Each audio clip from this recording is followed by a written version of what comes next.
Здравствуйте! В эфире передача «Будем вместе». Дети, по разным причинам оставшиеся без попечения родителей, попадают в государственные учреждения, в которых им оказывают необходимую помощь и заботу. И главной задачей при этом является устройство таких детей в семьи. Если ребенок остается без попечения родителей, естественно, орган опеки и попечительства устраивает этого ребенка на семейные формы. Это опека, это приемная семья, это усыновление. Если не предоставляется возможность устроить семью, тогда ребенок поступает в детское государственное учреждение. Приоритет. Очень часто путают приемную семью и опекунскую семью. Практически это две разницы. Почему? У нас есть опека возмездная и есть опека безвозмездная. Безвозмездная опека – это опекунство. Это когда родственники оформляют опеку над родственниками. А приемная семья – это возмездная опека. То есть приемные родители возмездно исполняют обязанности по воспитанию, по содержанию ребенка. Им выплачивается денежное вознаграждение. И детей в основном берут это из детских государственных учреждений, то есть они не являются родственниками. И почему-то очень часто путают, говорят на опекунскую семью, что это приемная семья. В этом отличается приемная семья от опекунской. И обычно у нас в законе четко регламентировано, что в первую очередь дети, оставшиеся без попечения родителей, передаются под опеку близким родственникам. Это дедушки, бабушки, братья, сестры, допустим, там тети, дяди. Но бывает, что передается, допустим, если мама умерла, а у мамы был приемный родитель, допустим, опекун, или она была удочерена, или воспитывалась, мы можем передать и таким родственникам, потому что они являются, пусть не кровными, но они воспитывали, допустим, эту маму, которой не стало у нас. Вот. И, естественно, мы тоже очень внимательно смотрим при передаче. Если оформляется опека или приемная семья, обязательно кандидаты должны пройти школу приемных родителей. А школа приемных родителей проходит, будем говорить, не родственники. У нас дедушки, бабушки, допустим, близкие родственники, они не проходят школу приемных родителей только по согласию. Я считаю, что здесь где-то законодательное упущение. Почему? Потому что школу приемных родителей должны проходить все, и родственники. В этом мы убедились по нашим опекунским семьям, где дедушки, бабушки берут внуков на воспитание, а со временем они не могут справиться. Они не знают проблем, которые возникают, психологические, например, проблемы. А когда они обучаются в школе приемных родителей, это все освещается, это все рассказывается, как можно работать с этим ребенком, какие могут быть проблемы в дальнейшем. И кроме этого, после школы приемных родителей эта семья ведется на сопровождение.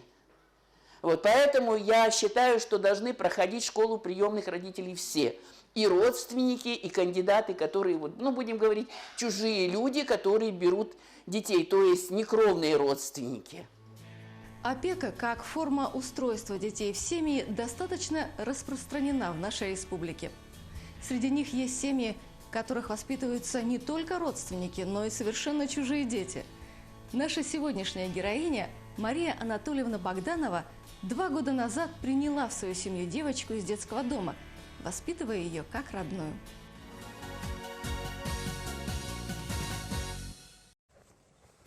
Снимая в марте приемные семьи в Нерюнгри, мы познакомились с опекунской семьей Богдановых. Родные дочери уже взрослые и живут отдельно. Мария Анатольевна, выйдя на пенсию и оставшись одна, решила взять на воспитание ребенка из детского дома. У меня была идея, это 5 лет еще назад, еще муж был живой. Я все время говорила, давай возьмем кого-нибудь, потому что, ну, надо кого-то взять, кому-то что-то дать. Мы же живем в достатке сейчас, время такое, что говорят, вот пенсионеры, то все. Да, пенсии маленькие, все, но а тепло и любовь в доме. Как-то говорят, что тяжело брать детей, столько документов оформлять нужно, там все вот такое. Я не знаю, у меня все получилось так вот гладко, что в течение месяца я месяц просто справку ждала, что я не судимая. Все, остальное все там, я не знаю, какие там справки, ну, психолога учеба. Но психолога учеба там у меня вообще все это пошло, я прекрасно все сдала экзамены, можно так сказать. Все, и пошла же, договорилась с Татьяной Владимировной и поехала в Чульман. Эта красавица пришла со школы, что-то или не ходила в школу, что-то не ходила, вот дома была. Ну, вот она идет, сказали, позовите ее. Ну, позвали. Ну, я посмотрела. Красивая девочка, крошечка маленькая, совсем это. Ну, конечно, видно было, что еще, ну, как все дети, какие это вот, которые росли в таких неблагополучных семьях, что сделаешь, у них отпечаток остается. Но сейчас за год я считаю, что у нас большие успехи, и вид у ней преобразился. Все, кто ее видит, все говорят, красавица. Ходит в музыкальную школу. Мы прошлый год, вот полгода, как я ее взяла в декабре месяце, мы проходили музыкальную школу. Я вместе с ней на все занятия. Прекрасно, вон даже можем похвастаться, дневник, да? Сдает экзамены на 5. Сольфеджио, что человек, как сказать, семейный, ну, который в семье вырос, тяжело дается. В 3 секунды. Хотя психиатр говорил, что не отдавайте, вы даже не заморачиваетесь. Не отдавайте музыкальную школу, не выучить ноты, то все. Ноты выучила в 3 секунды. Сейчас песни учат. 3 раза прочитала ноты, все. Чик-чик-чик на домбру положила и все, и пошла сдала. Это проблем нету. Успехи большие в школе. Сначала я думала оставить на 2-й год, или там предлагали в коррекционный класс. Но это можно печать поставить всегда на всю жизнь. Вот. А мы пошли в обыкновенный класс. Занято все 6 дней в неделю. Логопед, музыка, там же сольфеджио, хор, там все такое-то. Только в воскресенье 1 выходной, и то надо уроки на следующую неделю делать. Я не соглашаюсь ни с какими диагнозами, которые ставят. Я ее обследовала в Новосибирске летом полностью. Там Трифонова есть в областной больнице, психотерапевт. Она сказала, что у ней ничего отклонений нету. Это, ну, говорит, страшная педагогическая запущенность. И то, что она у вас, говорит, пожила столько, это ничего не значит. Это еще вам 2 года как минимум наверстать все то, что она пропустила за 8 лет. Вот. И поэтому, ну что, у нас только терпение нам.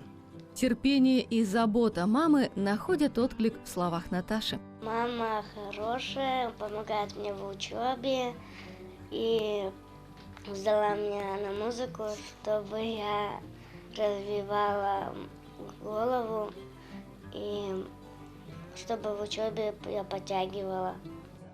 Мария Анатольевна неравнодушный и искренний человек. Выйдя на пенсию, она посвятила себя заботе о ребенке, заменив ей родителей и вкладывая все силы и время в успешное будущее Наташи.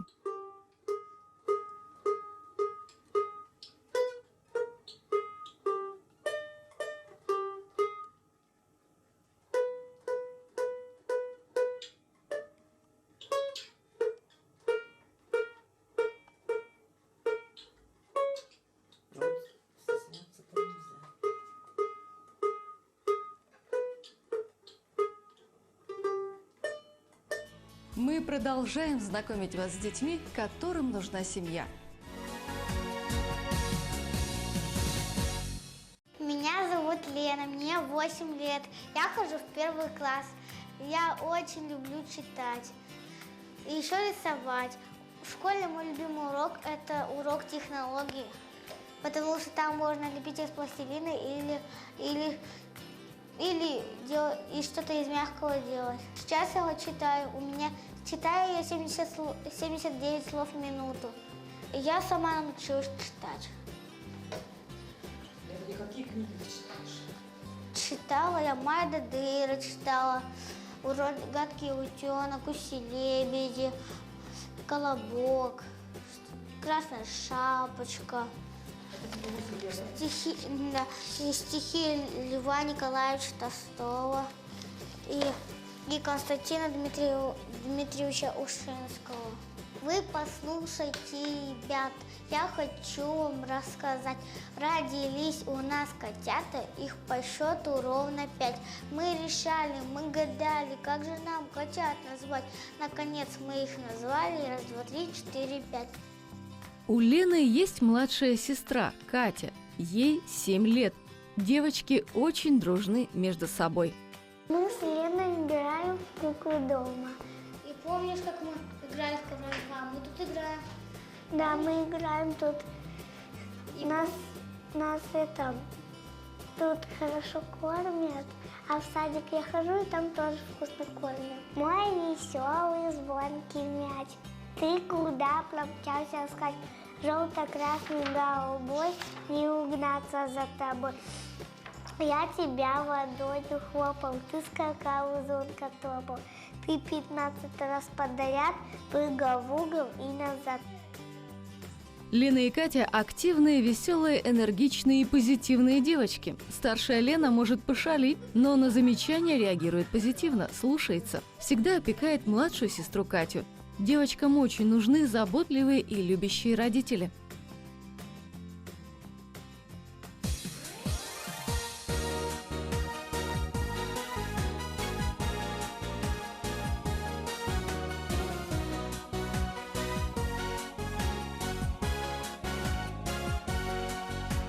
Приемных семей в нашей республике становится все больше. Увеличивается и количество опекунских семей. Но при этом такие семьи нуждаются в должном и постоянном сопровождении. Назрела необходимость принятия закона о приемных семьях. Эту тему мы затронем в нашей следующей передаче. Мы встретимся с вами через неделю. Всего вам доброго. До свидания.